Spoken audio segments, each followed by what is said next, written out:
À sa sortie d'audience avec le Premier ministre, des youyou en un point finir. Et dans la foulée, les premières déclarations de Kylian Mbappé à la presse nationale. On a échangé de pas mal de choses, pas mal de projets. Je l'ai remercié, j'ai exprimé toute ma gratitude de pouvoir me recevoir, toute ma joie d'être ici. Et c'était réellement un plaisir de pouvoir échanger avec lui et avec toutes les personnes qui composent sa délégation.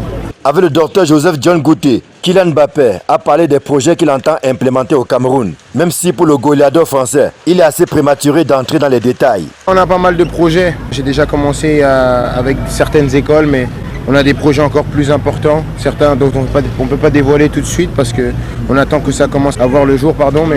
Mais voilà, je sais qu'il y a pas mal de choses qui se préparent. On est en train de bosser dur pour qu'il y ait un avenir radieux au Cameroun.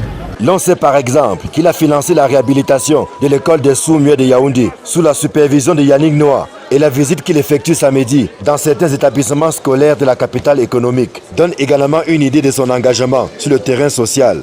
L'occasion faisant le larron, la presse nationale a voulu saisir l'actualité au bon en tentant de lui tirer les verres du nez quant à son avenir. Au moment où des rumeurs les plus folles le voient déjà arborer le maillot du Real de Madrid.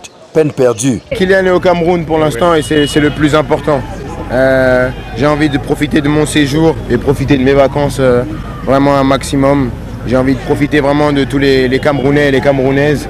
Et aujourd'hui, c'est ma seule préoccupation.